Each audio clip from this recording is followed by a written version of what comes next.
I'm assuming you know why you're here since you clicked on this video, so let's just get straight to the point. We're nearing the end of Transformers Generation 1 Season 1, but before the final stretch, we have another multi-part story. Unlike the More Than Meets the Eye arc, this arc will be covered in 3 separate episodes just so I can keep putting these out on schedule. This Sunday, we're taking a look at The Ultimate Doom Part 1, and trust me, that title is about as good as the writing gets here.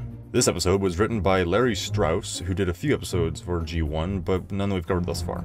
He also only has 3 writing credits, which is a bit concerning, but I think I can see why. Just let me show you. Season 1, Episode 11, The Ultimate Doom. Part 1. Right away, we hear a narrator explain to us that there is an Indian Maharaja who is converting his royal palace into a solar power plant for the people. Ah, so he's a communist, I see. I had to spend a whopping 5 minutes of research to look up what a Maharaja even is and whether they're still around, which they are. They basically seem like Indian royalty, who just like the royalty in Britain do not do all that much anymore. Except obviously convert palaces into solar power plants themselves. Unfortunately for the very white-looking Indian, the Decepticons' seekers show up to blow a hole in his wall and his fancy computer. However, the Autobots arrive on the scene literally less than a minute later, so I suppose Prime and his buddies were just hanging around India already.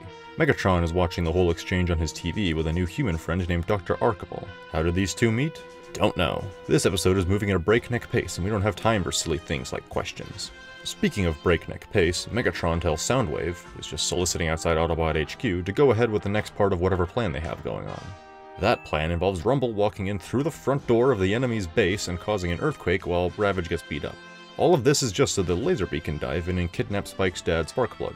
You see, everything up to this point has been to get Spike's dad because the evil scientist man needed a guinea pig for an experiment. Do I need to explain why none of this makes any sense? Megatron, you do realize that there are much easier humans to kidnap, right? You could have just done the classic free candy technique or walked into any random city and picked up the first funny looking guy you saw. Preferably take someone from Los Angeles, but I could settle for a New Yorker. Heck, you could have even taken the Maharaja since your guys were already there and had him in their hands. Speaking of him though, why did you need to launch a diversionary attack over in India? The rightful leader of the Decepticons even points this out on the way back. I say the diversionary attack on the solar plant was a waste of energy! Let's say you still really want to steal Sparkplug, for some reason. Could you not just do the same plan anyway without the diversion? Or maybe just pick him up as he's entering or leaving the base? As Optimus and his light-up nipples say.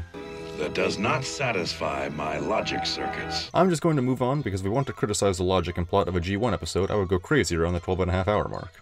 Anyways, the evil doctor scientist man puts a microchip on a Sparkplug's neck that will allow him to take control of his mind. There's a quick bit about using a new space bridge to transport some special cargo, and clearly Megatron's planning something sketchy involving drugs, but tells Arkable that everything's fine. As someone who has seen this episode before, I can assure you that everything is in fact not fine. So anyway, going back to the microchip, Megatron wants to see a test of it in action, so he unveils a model Optimus Prime. Optimus Prime, prepare to attack. I just praised you for being the smart one. How did they make an exact replica dummy Optimus? Don't know. Why do they have it? Don't know. Are they gonna answer this? No. Arkable commands Sparkplug to attack the dummy Optimus, which he does, and takes him down with a WWE takedown. Somehow. I don't know guys, a lot of this isn't making sense and my head hurts. The Autobots have devised a plan to rescue Sparkplug though, and they all show up to the cliffside above the Decepticons' underwater base. Jazz and Sunstreaker each are allowed one line of characterization as the bots split up into 2 teams, one headed to the base by swimming and the other by tunneling. A scanner picks up the incoming bots underwater, so Megatron goes to welcome them to his crib. His hospitality is met with violence as usual. While the bots and cons fight it out underwater, the tunneling team makes their way under the base and up into it. They counter-kidnap Sparkplug and make their escape, but Arkable doesn't seem all that concerned since now they have a mole planted inside the Autobots. Back at the Autobot base, we see them put that mole to use. Sparkplug goes around acting strange and fixing Autobots that don't need fixing, when suddenly the Decepticons literally just appear in the room and start blasting. Hey yo, the pizza here! Oh, nigga! Sparkplug apparently had disabled Teletran 1 in its early warning system, which I guess didn't pick up Soundwave earlier. And get this, on top of that, he sabotaged the weapons of every single Autobot. Somehow. The cons start to easily win since the bots can't really fight back at all, which I personally would consider a dick move. Spike manages to trigger the fire alarm though, which causes fire retardant foam to pour down. This foam jams the Decepticon circuits, including their weapons, of course. But wait, it gets better, because Megatron orders everyone to retreat since the foam would apparently damage them permanently if they stayed. What the fuck? Why would Cybertronian fire retardant foam cause such irreparable damage to Cybertronians? That would be like if our foam on Earth was made of acid. If there's a fire on your ship, why would you spray a foam everywhere that would just cripple and or kill you anyway? Also, shouldn't the Autobots be damaged by it too then? Because if they stay inside, they're stuck in the foam, and if they go outside, then Decepticons can just go outside too and beat them up out there or fix their circuits. Even with this garbage plot convenience, it's not like the cons couldn't just stand outside and wait for the foam to dissipate or fix their circuits and then shoot through that big hole in the wall. Sorry, I accidentally tried thinking about the logic of G1 again. I really should stop doing that. So, the cons retreat and Sparkplug goes off with them. Hooray, the bots live to fight another day. Somehow. Before the next scene, I want to address a possible rebuttal I could see coming my way. If you possess the capacity to hold memories, you would remember I asked why Megatron wanted to grab Sparkplug specifically. You might be thinking that perhaps this was why, and that the attack was the plan all along. You can't see it right now, but I'm grinning menacingly because you've just fallen for my trap. Firstly, Megatron and Dr. Doofenshmirtz only referred to a guinea pig, and at no point did either of them say they needed anyone specific. You promised me a guinea pig, Megatron. I need one for my experiment. It's clear that they wanted any human test subject to try their microchip on, because as we see it had never been tested. Secondly, Megatron and the cons never make any reference to the plan using Sparkplug to attack the Autobots. They do, however, refer to the big plan which comes later. Even when Sparkplug is rescued, the Decepticons don't make it an easy grab or practically set him up to be saved. Even when the Autobots take him back, Starscream's angry, not happy that some kind of plan had worked. Those Autobots will pay for this! It's only once the bots rescue Sparkplug that Dr. Doom realizes that they were essentially handed a prime opportunity. Every bit of evidence lines up to suggest that this attack was never part of the original plan, it was merely an improvised plan since things just worked out in their favor. This does make it extra contrived, though, that the cons went the additional 10 miles to kidnap Sparkplug when they didn't need to, since it allows for a couple of action scenes and half of the story to happen. Alright, that concludes the facts and logic section of this video. Let's see what happens next. We see that the cons are preparing a new and improved space bridge as Dr. Archival arrives. He asks again about the whole special cargo thing, and while special cargo usually refers to drugs, unfortunately there is no weed involved in Megatron's grand plan. The special cargo is in fact Cybertron itself.